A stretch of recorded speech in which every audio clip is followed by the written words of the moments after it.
And we are go. All right, it's time, ladies and gentlemen, mostly gentlemen and others. It's time for the entire history of Middle Earth, I guess. There are 75 slides.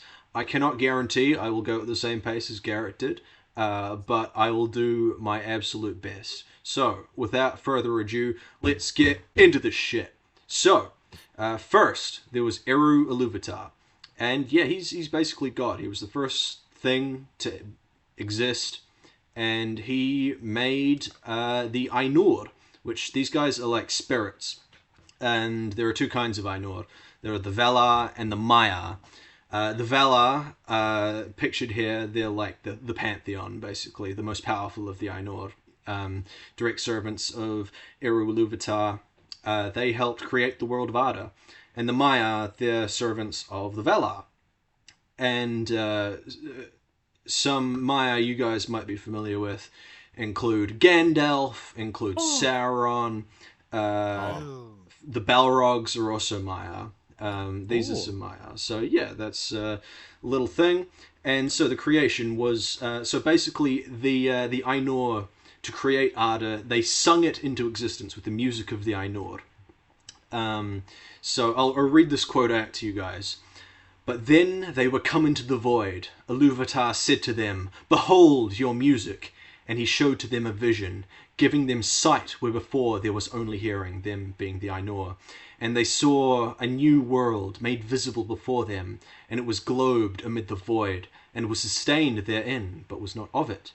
And as they looked and wondered, this new world began to unfold its history, and it seemed to them as if it lived and grew. That would be from the very start of the Silmarillion, most likely. So yeah, the Ainur sung Arda, Middle Earth, into existence. And Melkor, this guy, he's the strongest of the Valar. And he was kind of like the original sin, basically. He sung discord into the song of the Ainur. What he wanted, he sought the flame imperishable, aka the secret fire, which this is the substance that grants true life to beings, like to men, to elves, to Ainur, to everything. And Melkor wanted this, so he could create true life, yet it lay only with Eru Iluvatar. And in this early age of Arda, Melkor, pictured here as like this great fucking elemental force, claimed Arda as his kingdom and fought a war with the Ainur.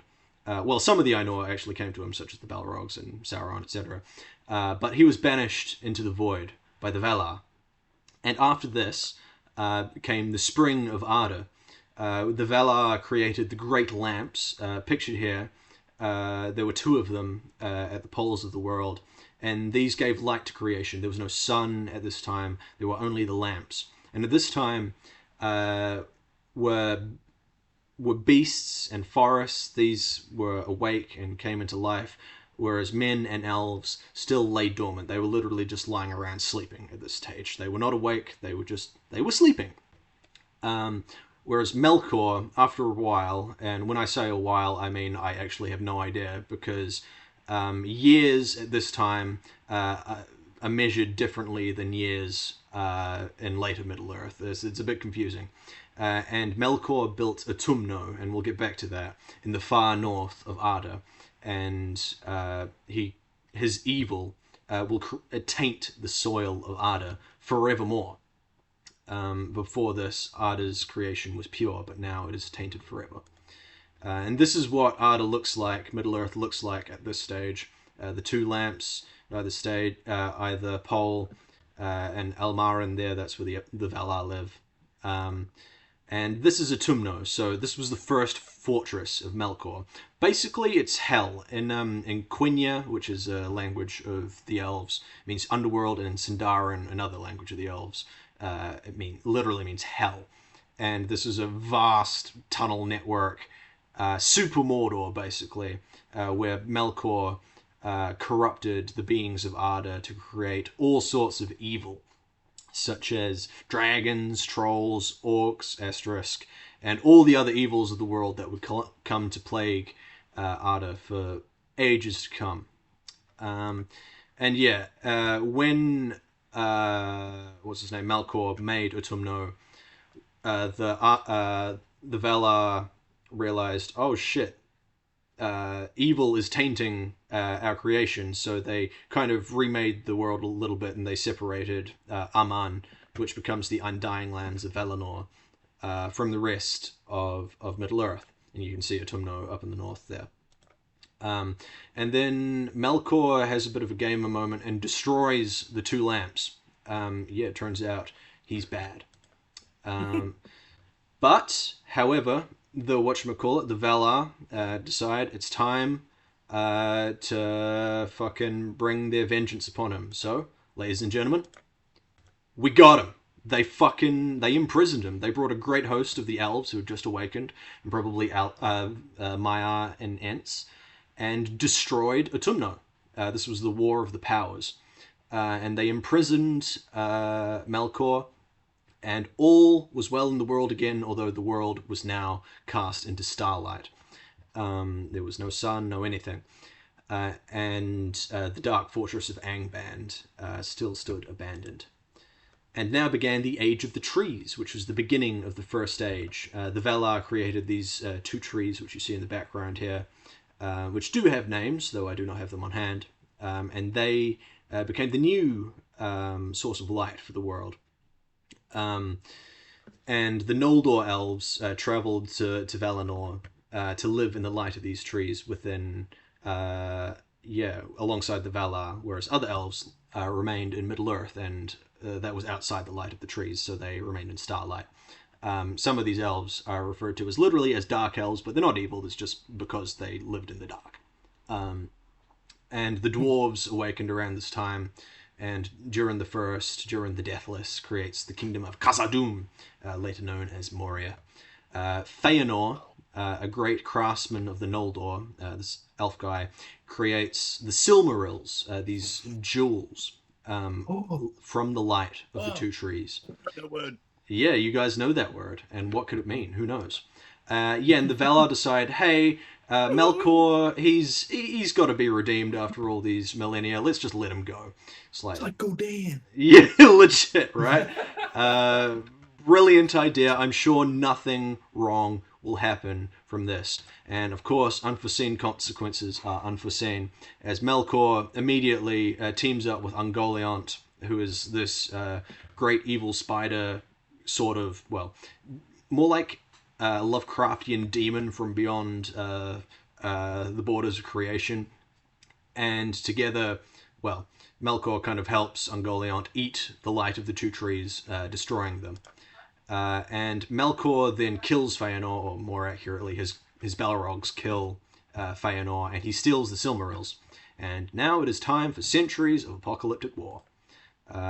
However, Melkor tries to travel back to Angband, and Ungoliant decides, yummy, all that light I just ate from the two trees. The Silmarils are literally made from the light of the two trees.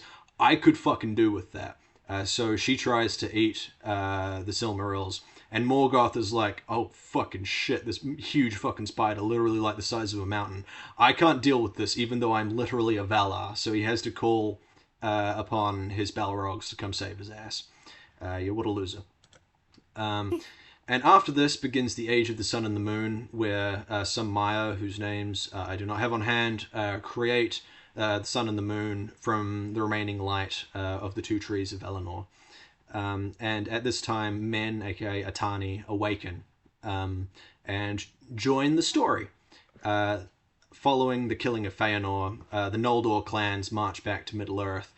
They do have a bit of a civil war to confront Morgoth and reclaim the Silmarils. Morgoth flees back to his fortress of Angband, where his lieutenant Sauron had been keeping an order for a while he was gone. Keep that in mind, that name in mind, Sauron. And Angband is besieged for the next few hundred years, until the Battle of the Sudden Flame, which is pictured here, as legions of orcs, trolls, and the great dragon Glaurung sweep aside the Noldor armies and advance south into the continent of Beleriand. And the High King of the Noldor, Fingolfin, at this battle. I just want to mention this because it's kind of badass. 1v1's Morgoth, a literal, like, almost like a god. And this guy's just an elf. And he has a duel. What's it? Is he? Fuck! He has a duel with Morgoth, and he wounds him a couple times. He dies, but he wounds him. This just goes to show how fucking insane the Noldor, the High Elves of the First Age were. Like Feanor, for example, it took like several Balrogs to take him down. This is the power level we're talking with, like elves of the First Age.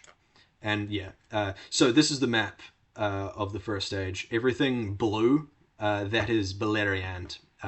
Everything else you see, that's the map you guys will know of Middle Earth. So yeah, from Idiador onwards, this is Middle Earth as it stands in the First Age.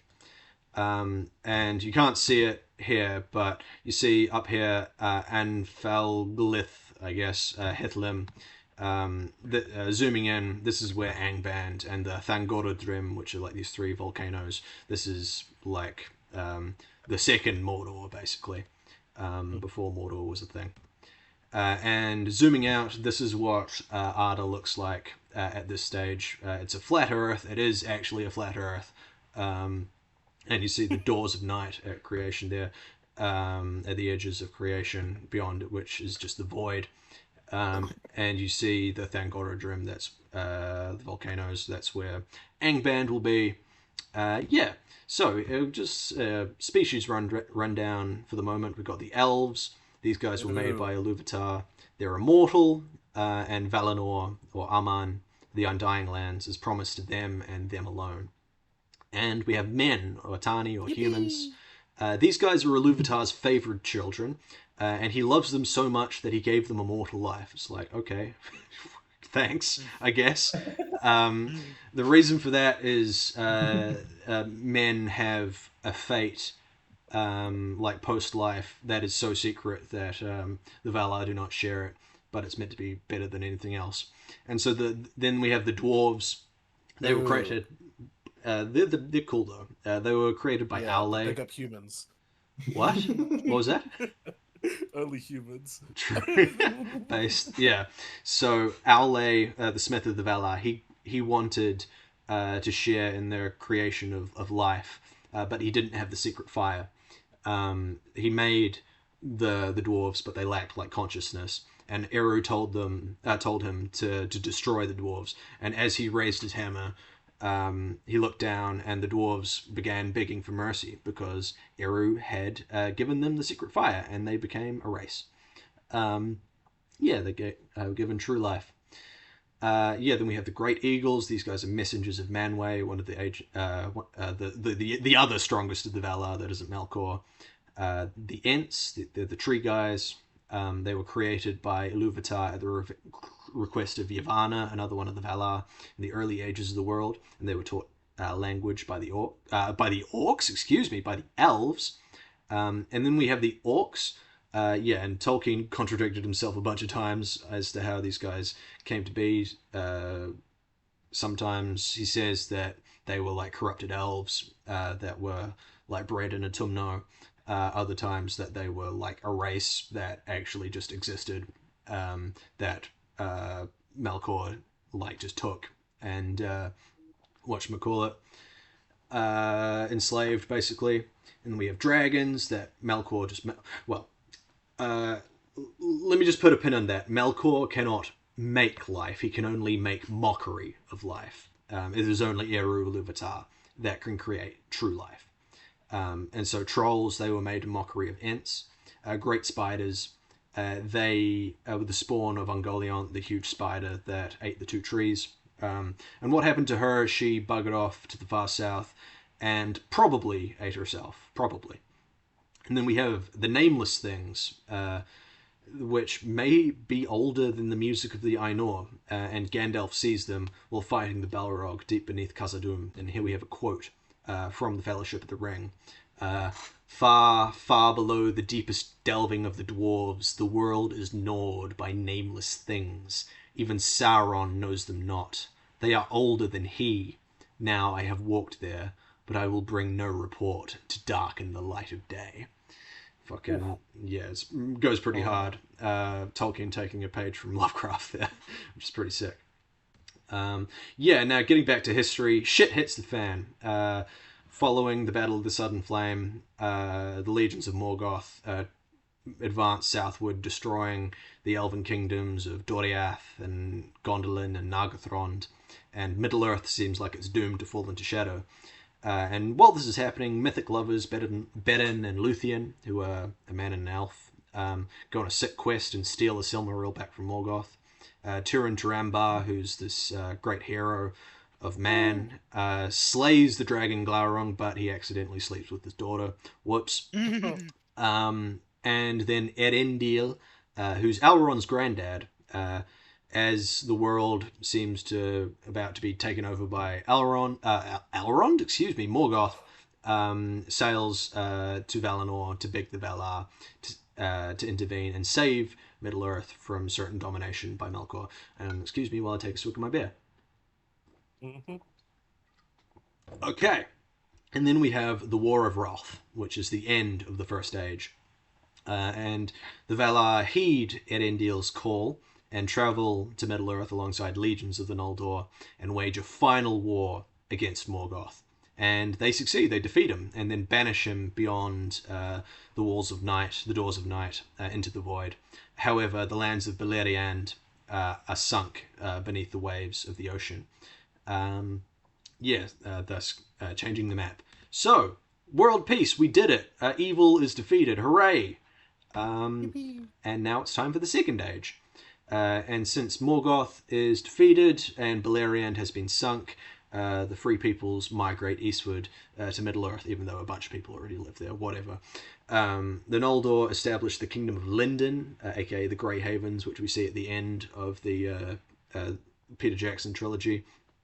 And other elves travel further, reconnecting with their Sylvan and Teleri kin, who had remained in Middle-earth during the Age of the Trees. And the Kingdom of Eregion is established. The men of the Edain, who were the men of the First Age, had fought along the Valar and were rewarded with the island of Numenor, which would become the greatest kingdom of men ever known, and they would settle the world. And this is the map of Middle-earth during the Second Age. You can see Numenor, the island down there, and you can see Middle-earth itself looks pretty much as it does during the Lord of the Rings. So moving on. And now we have Sauron begins to emerge. He was a Maiar and the chief lieutenant of Morgoth. Before Morgoth, his name was Mairon, and he served Aule, who was the smith of the Valar, the guy who created the dwarves. And around this time, he inhabited the lands of Mordor and created armies of orcs, the Tower of Barad-dûr, and coerced kingdoms of men into service. And he tricks Celebrimbor, who's the grandson of Feanor, into Feanor being the guy who created the Silmarils, into crafting the Rings of Power. He goes there disguised as Anatar, bringer of gifts. He's pretending to be like a messenger of the Valar here. And thus they create the Rings of Power, which, Amazon show. Yeah, the really good show that everyone loves. It was so good. So you have 7 rings for dwarves, 3 for elves, and 9 for men. And these are supposed to imbue these rulers with the power to rule their respective races. But Sauron, in secret, creates one ring to rule them all, that will dominate all other rings and thus bring Middle-earth under his dominion. And here's the poem that Tolkien wrote about all the rings of power. 3 rings for the elven kings under the sky, 7 for the dwarf lords in their halls of stone, 9 for mortal men doomed to die, 1 for the Dark Lord on his dark throne in the land of Mordor, where the shadows lie.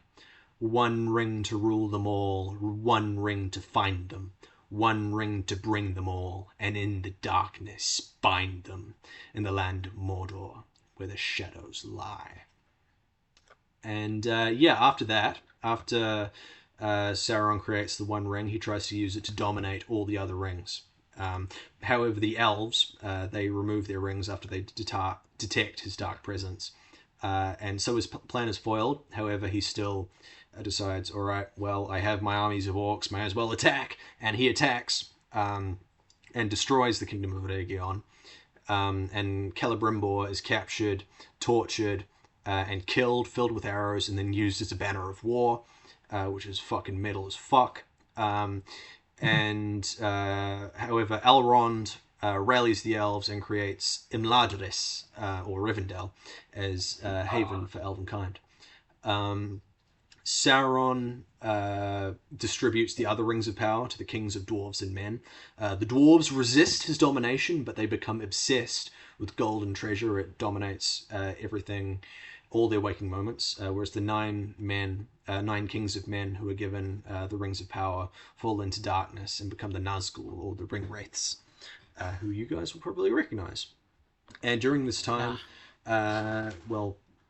screw you. The armies of Mordor will conquer most of Middle-earth, save Rivendell and the Grey Havens, which are laid to siege. Pardon me, I'm just... Oh, there it is. One moment. One more moment. You did. No. I'm trying to open my beer. Sorry, can you guys hear me? Yeah. Okay, good. Very good. All right. However, thank you very much. It looks like all hope is lost, and Numenor decides, hey, how about we help? And then they come and help and push Sauron back to Mordor, where he lingers for centuries. And at this time, Numenor expands its power, becomes incredibly powerful. Its colonies expand across the world. However, as their power expands, so does their resentment for the Valar.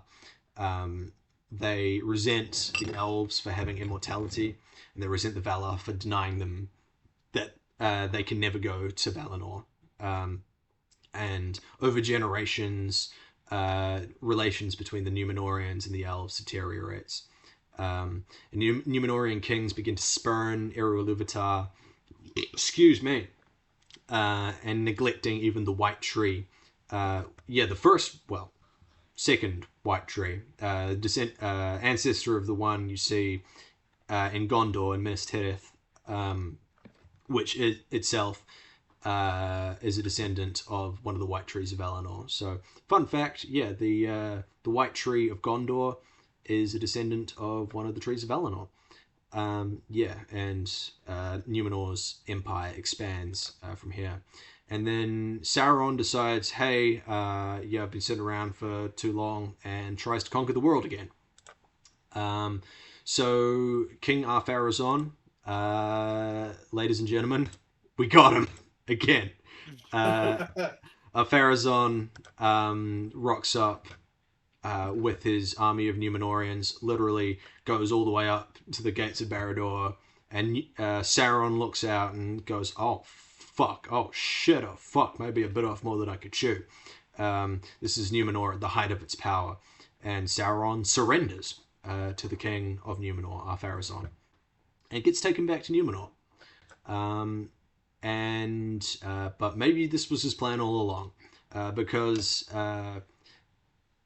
he manipulates his way into becoming a trusted advisor of King Ar-Pharazôn, and he encourages them to worship Melkor, or Morgoth, and even constructs a temple in his honor in Numenor. Sauron convinces them to spurn Eru Ilúvatar and the Valar, and to invade Valinor with a great fleet of ships and an army of Numenor. So, how does that go? Fucking Eru Ilúvatar sees that they defied his one fucking demand, which was don't go to Valinor, and so he sinks Numenor.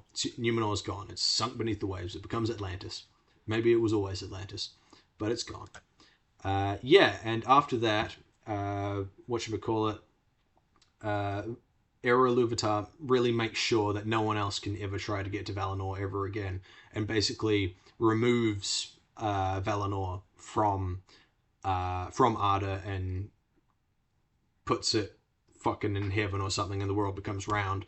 And there's only one secret way that people can sail to Valinor that only the elves know. And after this, the surviving Numenorians sail to Middle-earth and establish the kingdoms of Gondor and Arnor, even though it's united as the kingdom of the Dunedain at this stage. And Sauron himself also returned to Middle-earth, rebuilt his strength, and began conquering shit again. And in response, the men and elves, Gil-galad of Lindon and King Elendil of the Dunedain, unite and defeat Sauron. Well, hang on. They unite and fight Sauron. Those two kings are killed, but his son Isildur cuts the One Ring from Sauron's finger, and the Dark Lord is defeated. Isildur has the chance to destroy evil forever and cast the One Ring into the fires of Mount Doom, thus destroying Sauron's spirit, but he doesn't. What a fucking moron. He takes it for himself. And then he dies. And he does. And then the ring is lost for 3,000 years. In the bottom of a random river. Yep, well, it's the River Anduin. So yeah, it's a big river. Big fucking river. Yeah. So yeah, that's the end of the Second Age. Anyone care for a threat? So this is the map at this stage. Though I will say Rohan does not exist at this point. Though we will get back to that. So anyone care? fucking so after Sauron is defeated, the Valar decide, hey, we need to make sure that this guy doesn't return. So they send 5 Maiar spirits, the Astari, aka the 5 wizards, as like wardens to ensure that Sauron can never return, or that if he does, that he is cast back. So yeah, basically the 5 wizards, Saruman, Gandalf, Radagast, and the other 2, one of which is called, I'm pretty sure it's called Alondo, and the other one, I don't fucking know. Blue guy and the purple guy. No, they're both blue. They're both blue, Christian. Yes. They're the blue wizards. Yeah. Because they all needed unique colours, except the 2 guys who don't matter. Fun fact, Tolkien might have been planning on using these guys as the antagonists to the never-written fucking sequel to Lord of the Rings called A New Shadow. But that was never written, so it doesn't matter. Yeah. So basically, the wizards are actually kind of like angel spirits sent by God. And during the Third Age, Gondor fights a bajillion wars. That's lore accurate, by the way. 1 bajillion wars against Harad. Tolkien wrote that. Sorry? Yeah, it's true. It's true. Tolkien wrote that. 1 bajillion. Yeah, that's precisely. Harad being the fucking... whatchamacallit, the folks you see with the elephants, and Rune being these guys from the second movie on the left there. And around this time, the hobbits migrate across the Misty Mountains from the Vale of Anduin and found the Shire. Where did they come from? Stop asking. And sometime around this time, Smeagol, who is one of the river folk, a hobbit type creature, finds the One Ring and murders his friend Degol for it, and then turns into Gollum. God. Real chud hours. And around this time, a strange darkness begins to creep into Mirkwood and the fortress of Dol Guldur. And, well... That's Act 2. Yeah. Yeah. What could it be? Who knows? And from that darkness in Dol Guldur, a plague spreads across Middle Earth, and Gondor and Arnor are ravaged and weakened severely. Yeah, and Gondor moves its capital to Minas Tirith rather than Osgiliath. Osgiliath That'd be being a hard as fuck tattoo. that one there. Yeah, that's sick. Mm-hmm. Yeah, and then Gandalf goes into Dol Guldur. Turns out the darkness was actually Sauron, who could have guessed. And then he banishes him to the east, just by himself, because Gandalf is a badass. We To love China him. with you. Japan! So long, gay Bowser. And after that, or during that, or question mark, the timeline's a bit muddled here. The Kingdom of Arnor, which is all these three realms, at some point it gets split between the three sons of the King of Arnor into the kingdoms of Arthedain, Rhudaur, and Cardolan. And Angmar, which is... can you guys see my cursor, by the way? Yeah. Yeah, Angmar is this realm up here. Exploits this division, and over many centuries, they invade and slowly destroy the Kingdom of Arnor utterly. And it turns out the Witch King of Angmar is actually a Nazgul sent by Sauron. Who could have imagined this? Yeah, fuck. And around this time, the Dwarves of Khazad-dûm delve too deep, and they uncover the Balrog, and Khazad-dûm, gets fucking blown up. I don't fucking know. This would be our luck, boys. We'd be in the fucking mines. We'd be the cunts that fucking hit the wall. Yeah. The guy gapping at his Zeke. Oh shit! And after the fall of Arnor, King Eärnur, he was the one. He like sent his armies northward to try and assist Arnor, but got there too late.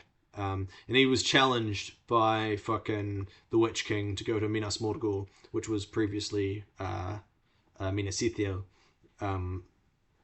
And to confront the Witch King. And he does, he goes by himself, and he's never seen again. And thus ends the line of Gondorian kings. What a good idea. Yeah, a great idea. Fucking masterful gambit, sir. And for the next millennium, hence, Gondor is ruled by a line of stewards. At around this, well, later, rather, not around this time, the Eotheid, these are a realm, people, a group of people from the far north, from the Vale of Anduin, who had been invaded by the Wain Riders, these men from the east, probably from Rhûn. So they migrate southward. And they help Gondor against Rûnite, I don't know, invasion. And so the Gondorians reward the Eotheid with the land of Calenardin. And the Eotheid call this new land Rohan, and its people become known as the Rohirrim. Fun fact. And centuries later, I assume, Erebor, which was a great kingdom of dwarf kind, attracts the attention of Smaug the dragon due to its vast riches. And yeah, Smaug eats everyone, kills everyone apart from the few who escape. And Erebor and the human kingdom of Dale fall to Dragonfire. King Thror, who was the king of Erebor, gets killed by Azog the Goblin. Yes, that's right, guys. Azog was an actual character in the lore. It wasn't made up for whatchamacallit, for the movies, but he was in fact dead at the time of The Hobbit, so that bit was indeed made up. But he's killed by Azog, and so all the dwarf clans unite to bring war upon the orcs of the Misty Mountains. And the dwarves basically do an orc genocide, and they win. However, However, they cannot retake Khazad-dûm, Moria, because they detect the Balrog, and they know they cannot they cannot face the Balrog. And thus, later begins the quest for Erebor, as the company of Thorin Oakenshield, the rightful king of Erebor, sets out to reclaim the Lonely Mountain, and they take along a friend with them, Bilbo Baggins, the Hobbit of the Shire, as their burglar to help reclaim the Arkenstone. And they do a whole bunch of zany stuff, encountering goblins, trolls, spiders, tricksy elves, Bjorn, the skin changer, who turns into a big bear, and they ride barrels down a river. And they win! They take back the mountain, they kill Smaug, and, however, Thorin is slain during the Battle of Five Armies. However, this fucking bullshit load does not I happen. think it is. Oh my god. This is bullshit. This does not happen. They, Mumba funny mum. lol, Mal, look at him go. Oh, he's destroying everything. What about the scene of Legolas running up falling bricks? I considered fucking including that, but I thought it would be too long. Look at him! Holy shit, and he's a Beyblade, look at him go. See, this is aura and hype moment. This is... And, yeah, that's some fucking bullshit. In the books, they just, they escape in the barrels, and they just escape, no one chases them. Yeah, and during this time, Bilbo takes the One Ring from Gollum during Riddles in the Dark. Yeah. And also around this time, Gandalf goes to Dol Guldur to investigate rumors about the Necromancer. It turns out that, it's Sauron. He's back again in Dol Guldur. And the White Council, who is Elrond, Galadriel, Saruman, and Gandalf, they whoop fucking Sauron's ass, and he slinks off back to Mordor. And after this, the Dark Lord, Sauron, he returns to Mordor, and he rebuilds his Tower of Barad-dûr, and begins rebuilding his armies of orcs, creating the Uruks, and fucking begins attacking Gondor once again. He begins reasserting himself on the world stage. And at long last, we reach the War of the Ring, the books, Lord of the Rings. So after keeping the One Ring for many years, Bilbo hands it off to his nephew, Frodo Baggins. And then, literally 25 years later, in the books, him and 3 other hobbits travel to Rivendell, hunted by the Ringwraiths, but the Nazgul along the way. The Council of Elrond, once in Rivendell, agrees that the One Ring has to be destroyed, and so the Fellowship of the Ring departs from Rivendell. As you can see in the background, that's them there. Gandalf slays the Balrog. Hooray, good on him. But he himself is also killed and sent back as Gandalf the White, because the Valar need him to fulfill his task. And then war. As the Ents of Fangorn Forest aroused war by Meriadoc Brandybuck and Peregrine Took, Merry and Pippin, and they destroy Saruman's stronghold of Isengard, the men of Rohan, with the aid of Aragorn and Legolas and Gimli, defeat Saruman's army of Uruk-hai, and also Dunlendings, which are men conscripted by, recruited by Saruman, who aren't present in the movies, but they are there in the books, at the Battle of the Hornburg, aka the Battle of Helm's Deep. And after this, Sauron unleashes his full might upon the free peoples of Middle-earth. And they mostly hold, from Gondor, see the Battle of Pelennor Fields in the background there, to Lothlorien. Yes, Lothlorien does come under attack by orcs from Dol Guldur. And Erebor, the Lonely Mountain, comes under siege by, lots of orcs and men of Rhûn. And it nearly falls, but because the One Ring is... Spoilers, whatever. Mirian, Eowyn... What? Yeah, I'm sorry, guys. I ruined the fucking plot for you guys. Mirian, Eowyn destroy the Witch King. Good on them. And Aragorn thinks, maybe we should make a diversion to give some time for Frodo and Sam to get to Mount Doom and destroy the ring. So they march up to the Black Gate. and then they win. The One Ring is destroyed. Everything's great and good. Victory! We did it, guys. We did it. Hey, the king's back. They crown Aragorn as the king of Gondor. The line of kings is restored, which is good because Tolkien really loves monarchy. He loves kings. He thinks there's something inherently, I guess, divine about kings. English people, man. Sorry? I said English people, man. True. Tolkien, the OG anarcho-monarchist, my goat. I wish I was joking. Well, I don't wish I was joking. That's legit what he kind of believed. And after that, the hobbits return. But the thing is, Saruman was not killed at Isengard. He actually slinked off and went to the Shire, and with a bunch of men of Bree, took over the Shire and enslaved the hobbits and turned it into an industrial wasteland. And so Merry, Pippin, Sam and Frodo return to see their home has been desolated by Saruman. Yet the hobbits have, learnt a thing or two from their adventures, and they organize a revolution, basically.